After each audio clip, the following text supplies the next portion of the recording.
In 1992, the U.S. Marshal Service conducted an operation to apprehend a former Green Beret named Randy Weaver. Now, on his property was his wife Vicki, his 4 children, and his friend Kevin. But what really happened at Ruby Ridge? No one really knows. The government has one side of the story, and the Weavers have another side of the story. So it's about time we got to the bottom of what happened on Ruby Ridge. That's what we're going to find out today. So let's do this.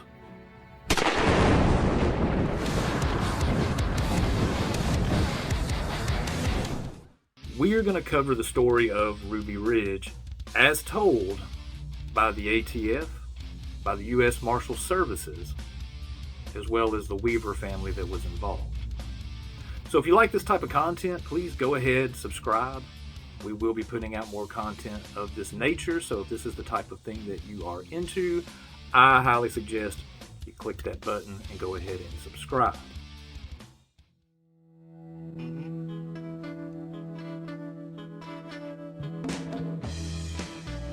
Randy Weaver was a 42-year-old former Green Beret.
They took their family and they moved out to the mountains.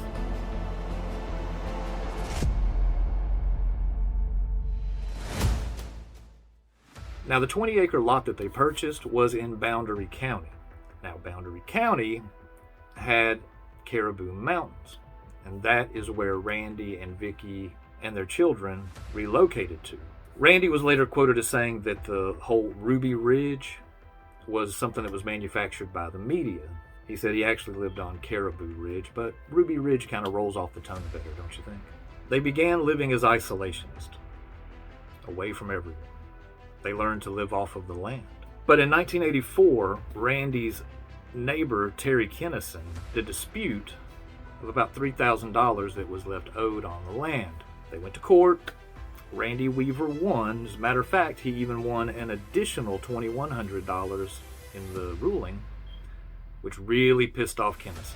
Kennison began mailing letters to the FBI stating that Randy Weaver had threatened the then President Ronald Reagan, Pope John Paul II, as well as then Governor of Idaho, John Evans. So in January of 1995, the FBI interviewed both Randy Weaver and his wife Vicki. The accusation was they were stockpiling weapons, the threats to the president. Now, the accusations they faced were not only the threat to then President Reagan, but they were also accused of both stockpiling weapons and being white supremacists, which they both denied. Charges were later dropped and they were released. Now, only 16 miles away from where the Weavers lived was the Aryan Nation.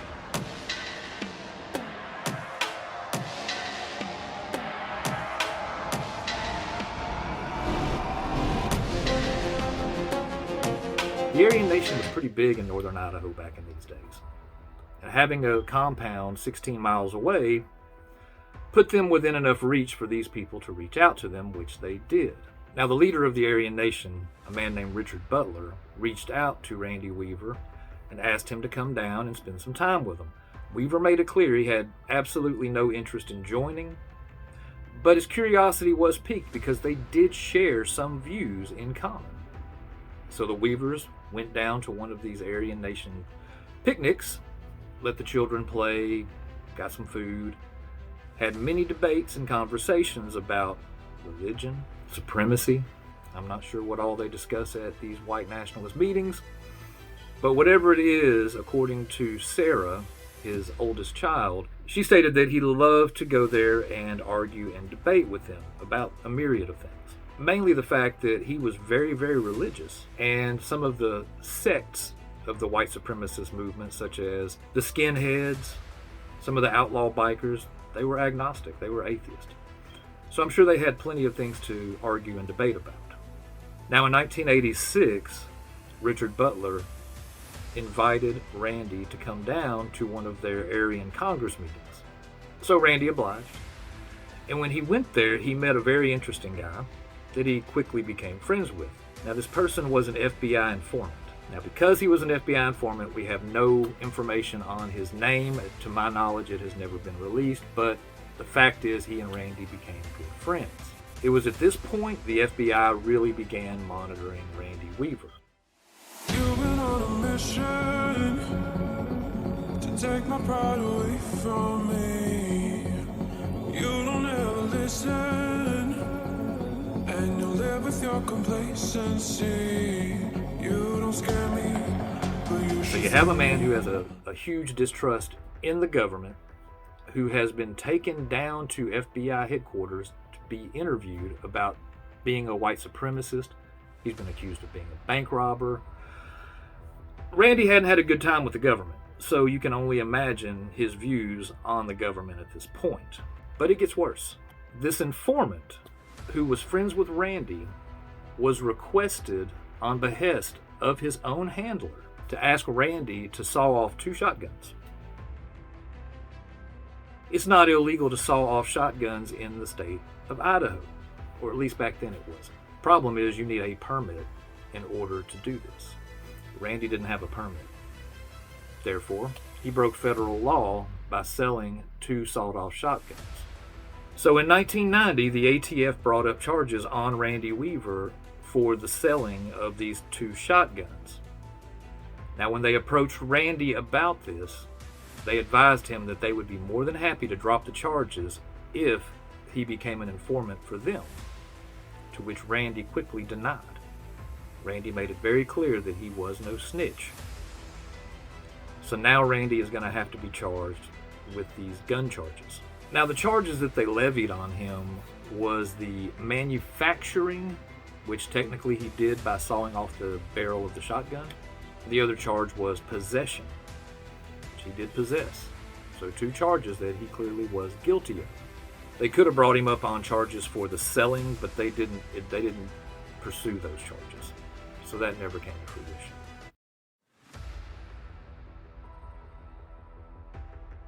Charges were brought, and Randy was tried, and his trial began on February the 19th of 1991.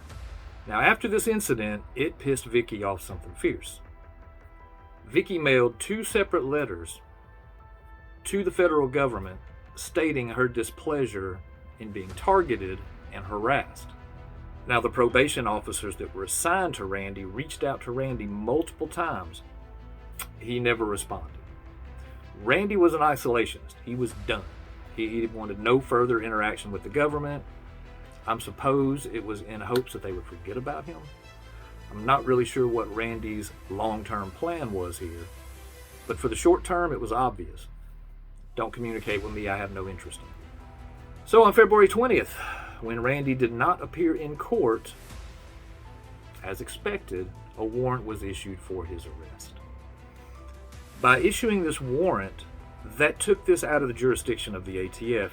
It then became property of the U.S. Marshals. So they gave the U.S. Marshals a folder on Randy and his family. But what's important is the one thing they did not disclose to the U.S. Marshals is that they approached Randy to ask him to become an informant for them. That's going to be important for us later. So keep that in mind, that the U.S. Marshals were unaware that Randy was solicited to become an informant. Now, in this threat assessment that they created, written in the threat assessment, it stated that Randy Weaver was a former Green Beret who had booby-trapped his yard, he dug tunnels, and made it very clear that anyone trespassing on his property would be shot on sight. So his threat level was really high.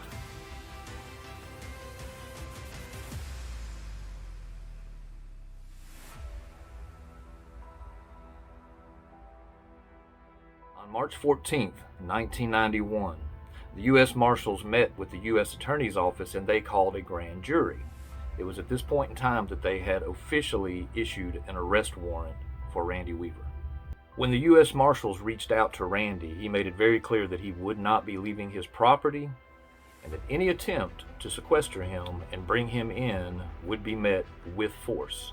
On March 27th, U.S. Marshal Art Roderick dubbed the apprehension of Weaver codename Northern Exposure. This is when the surveillance of the Weaver home began.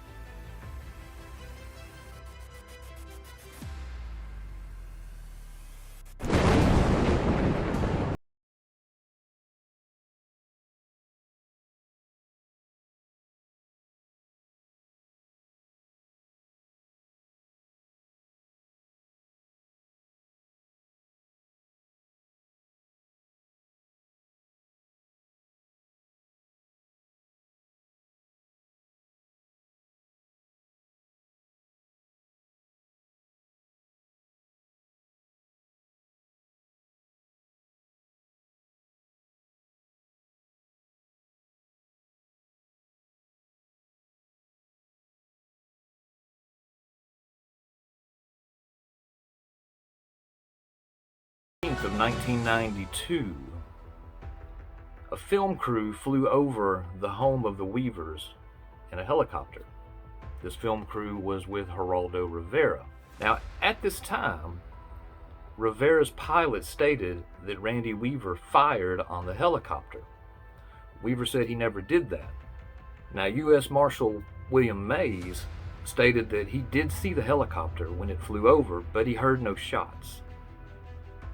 The helicopter pilot, named Richard Weiss, was later brought in by the FBI, and he admitted that at no point in time was a shot ever fired at his helicopter.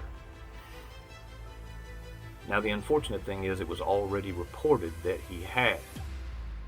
So as you could say, shots have been fired at this point. Now, even with the confession that was made by Weiss, U.S. District Attorney Rich Howen, he contested that yes, the shots had still been done, even though Weiss admitted this never happened. Now, because of this, it triggered a 3-month process to just go ahead and shut down Operation Northern Exposure for 3 months. However, by this point, it didn't matter. It was too late. This was already laid before the court of public opinion. It was reported that Weaver was just some white supremacist that was holed up in his cabin and refused to let anyone on his property with a kill on sight. They labeled Vicky as a religious fanatic, and that's where the story came out that said that she would kill her own children before ever surrendering. So now, with the eyes of the public weighing heavily on the U.S. Attorney as well as the Marshal's Office, action needed to be taken. Now, on August 21st, 1992, the U.S. Marshal Service deployed 6 of their U.S. Marshals out to the property of the Weavers. U.S. Marshals Art Roderick, Larry Cooper, and Bill Deegan were all part of the reconnaissance team. U.S. Marshals David Hunt, Joseph Thomas, and Frank Dugan all comprised the observation team. Now, they followed a trail up the mountain that eventually turned into a Y. And when that happened, The observationist went to the left, and on the right was the recon team. So one group was heading down the mountain, while the other group headed back up the mountain for observation purposes. Dressed in fatigues, they wandered down near the Weavers' home. Now, there's two stories to how this actually happened. Now, from the perspective of the U.S. Marshals, we will begin there. U.S. Marshal Art Roderick states that when he got near the home, the dogs started barking. So as soon as he heard the dogs barking, he decided to go back to try to get away and get his scent away from these animals. It didn't work.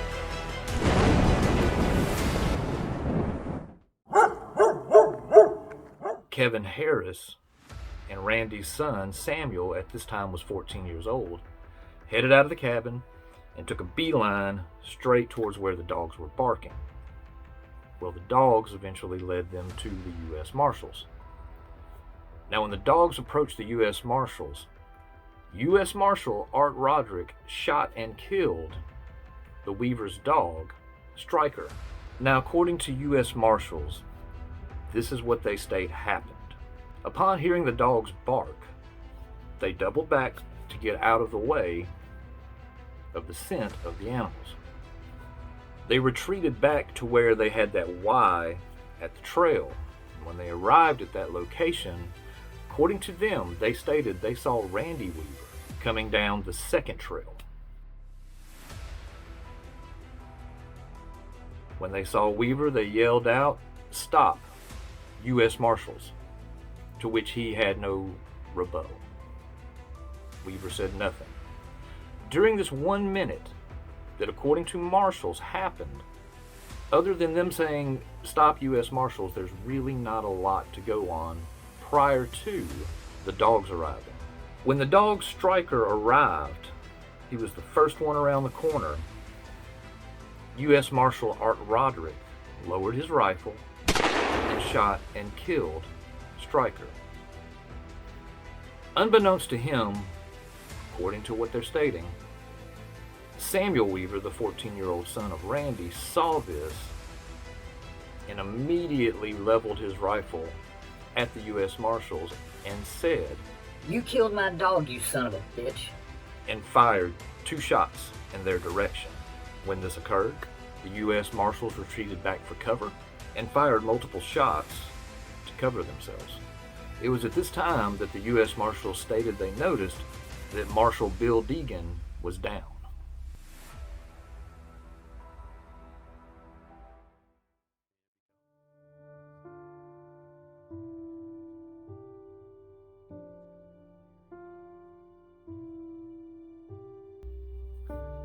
They stated that Samuel, when he fired those 2 shots, hit U.S. Marshal Deegan, which did in fact kill him. The Marshals fired back multiple times while both Harris and Samuel Weaver retreated.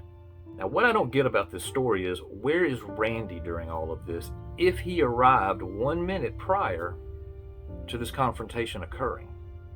If Randy Weaver was there, which he states he was not, but if he was there, why didn't he retaliate on behest of his own son? Well, as it turns out, while retreating, Samuel Weaver took 2 shots in the back, one in the back of his arm and one in the back of his chest. These were fatal shots. Kevin and Randy retreated back to their cabin. When they arrived, according to Sarah, the Weaver daughter, that it seemed like it took forever after the first gunshot, but when she eventually saw both her dad and Kevin running up the trail towards the cabin, she went and opened the door to let them in. It was at this time that they were informed that Samuel had been murdered.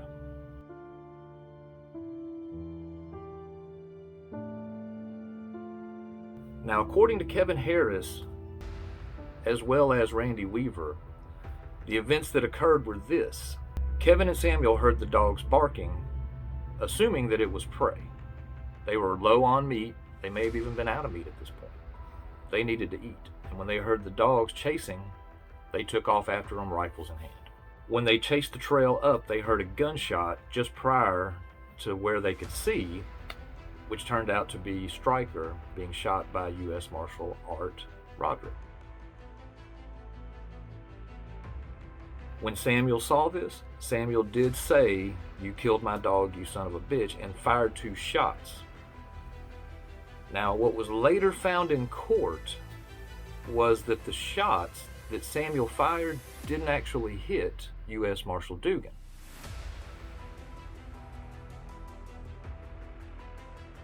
The bullet that killed U.S. Marshal Dugan has been contested. In court, it was determined that he was shot in the back, which would be friendly fire.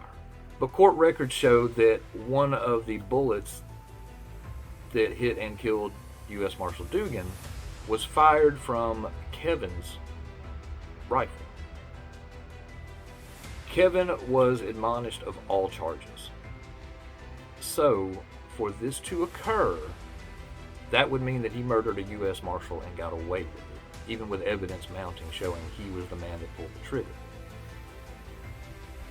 Something's not adding up. It also did come out in court that U.S. Marshal Larry Cooper fired his M16 at Samuel Weaver, and he was in fact the person that murdered Samuel. Now, after this altercation, U.S. Marshals Thomas and Hunt ran to the nearest payphone. They made their way to a neighbor's home to call in backup and for someone to come check on Marshal Dugan.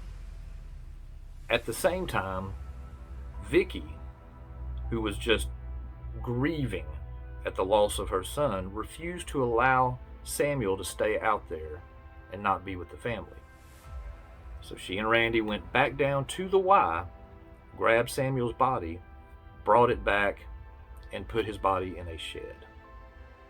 When help arrived for the U.S. Marshals, unfortunately there was nothing they could do for Marshal Dugan, and it was at this point in time that they decided they were going to set up a compost to apprehend Randy Weaver.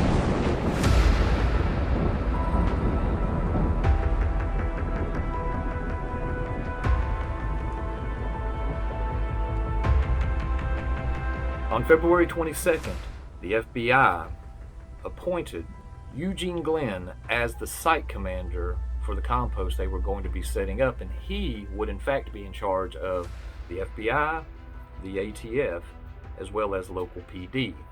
So he was the big dog on campus. Within hours, there were over 200 U.S. Marshals and FBI and local PD on site.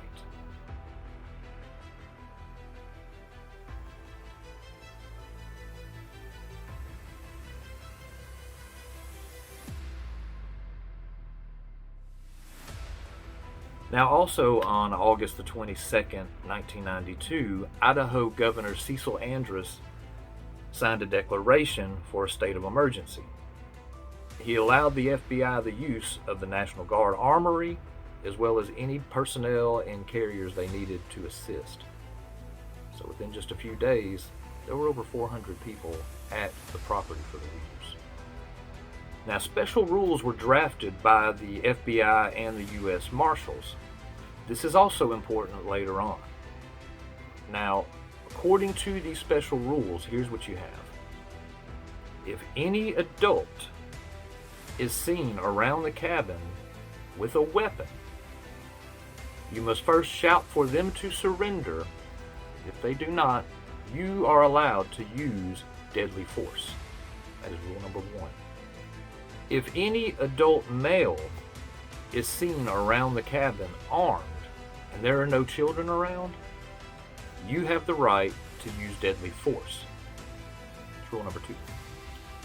If compromised by any dog, you can take them out. 3. If any adult poses a problem, not being Randy Weaver, Vicky Weaver, or Kevin Harris, if they pose a threat, you are allowed to use deadly force. That's number 5. Now, at 3 p.m. on August the 22nd, when this was written, it was ratified to read any adult male, with the exception of Vicky at this point.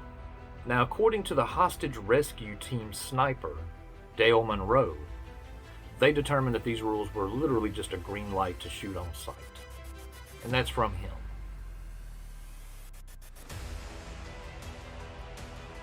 Now, before the negotiators could arrive, the FBI set up 10 snipers to surround the compound and get in sight for any shot they can possibly take at this point.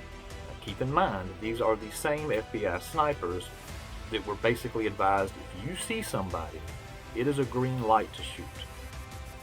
FBI sniper Lon Haruchi set up his spot about 200 yards away from the cabin. He was watching the door. Haruchi observed Randy Weaver going out to his shed, and at this point in time, leveled his rifle, took his shot, and hit Randy Weaver in the shoulder. Now, upon being shot, of course, Randy ran over to his daughter Sarah and said, "We've got to go, get back inside. I've been shot." His friend Kevin Harris runs up from the back to try to assist as well. They all run up the stairs to get back into the cabin. Now, when they got to the front door, Vicky Weaver was standing there holding their 10-month-old child, Elishba, holding the door open, helping push them through. Once Randy was inside and Sarah was inside, all that was left was Kevin and then, of course, Vicky, who was outside holding the door. The shot sounded out. That shot entered the left arm of Kevin Harris. It went through his arm, essentially tearing his bicep open, and it did hit his carotid artery, so he almost bled out as a result of the shot. But the bullet went through him and into the face of Vicky Weaver. Sarah Weaver recalls that she heard the sound, and that after the shot rang out, she felt something hit her face. As it turns out, it was her mother's face that had splattered back on her. Vicky fell immediately. That was a killing shot. The caliber of a round that has to go through one person and then go into another person and shatter their jawbone and blow essentially their face off. It's a very powerful round. So in this instance, unfortunately, Vicky Weaver did die. Randy Weaver, upon hearing the shot and wounded himself, saw Vicky fall to the ground. He ran outside, he picked up their baby Elishba, brought her in, gave her to Sarah, and then he and Kevin pulled the body of Vicky Weaver into the home and shut the door. Now keep in mind that no shots were fired by the Weavers or Harris at this point. The lone shots were rang out by FBI sniper Lon Haruchi.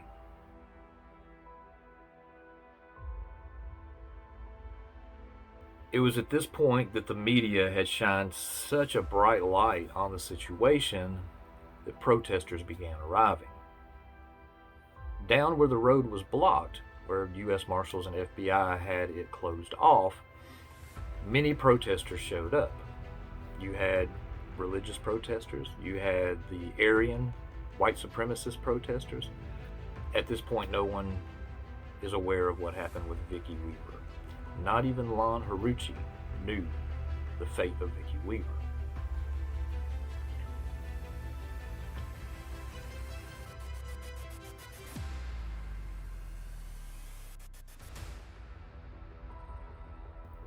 It was at this point the Weavers decided they were being hunted. They were going to stay inside that cabin, and they weren't leaving for any reason. They knew if they stepped outside, they would be shot and killed on sight. So for the next several days, the Weavers had to sit in a living room with Vicky dead, lying on the floor, with Kevin in the next room over, bleeding to death, and Samuel dead in a shed outside. Negotiators came out to try and speak with Randy Weaver. They used bullhorns. but he would not respond. Every morning they would reach out to Vicky and say, "Hey Vicky, we're making pancakes out here. Why don't you and the kids come out and have breakfast with us?" They weren't aware of Vicky's fate. Famous radio host Paul Harvey reached out to Randy on his radio show, doing everything he can to try to de-escalate this situation. But Randy wasn't listening. Randy wasn't going to hear this because already had a distrust in government, and shots have been fired, and he has a dead wife and a dead son. There was no reaching Randy. There was no way that the U.S. Marshal Service, the FBI, the National Guard, the U.S. Attorney, none of them were going to get through to Randy. Now, during the standoff, the days that passed, the media just kept getting worse and worse, repeatedly saying that the Weavers were white supremacists and that they were murderers.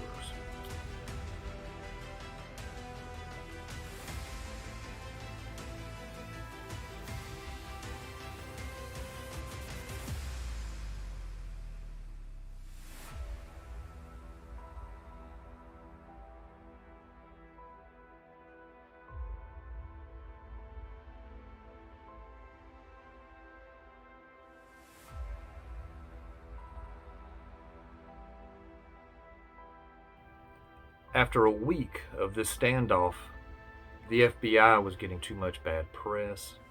Things weren't looking good. The U.S. Attorney wanted results. So they did the smartest thing they possibly could. They reached out to highly decorated Green Beret Bo Gritz.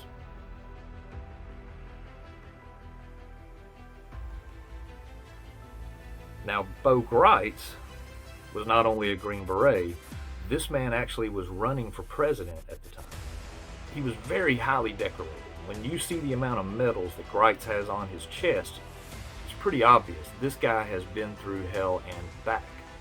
When they reached out to Gritz and explained the situation to him, he said, "Absolutely, I'll be more than happy to come in and help de-escalate this situation."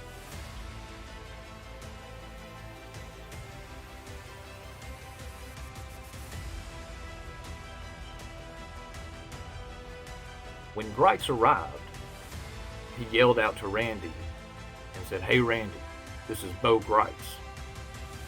Randy's face appeared in the window. Randy looked back at him and said, "Bo, you son of a bitch, is that really you?" And Bo said yes. So for the next hour, Randy and Bo had a long conversation inside this cabin about what's been going on, the story the media has, the story the politicians are using, and the Weaver story all meshed together, and Bo said, "This is ridiculous. We've got to end this." So after an hour meeting, Bo Gritz goes back to the roadblock and approaches the FBI special agent, Gene Glenn, and he advised Glenn that you messed up. You killed Vicky. Everyone standing there, their faces fell. They knew they had messed up. So that night, FBI agent Glenn spoke to the media.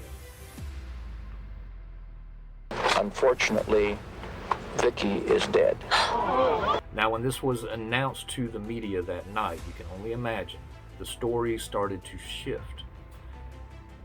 Once the word of Vicky Weaver's death reached the ears of the population, everything began to change. Now people were more than ever demanding that this be put to an end. So the FBI reached back to Bo Gritz and said, "Look, we're going to try this again. Please go talk to Randy." So he did. Bo Gritz went back to the Weaver cabin and spoke with Randy.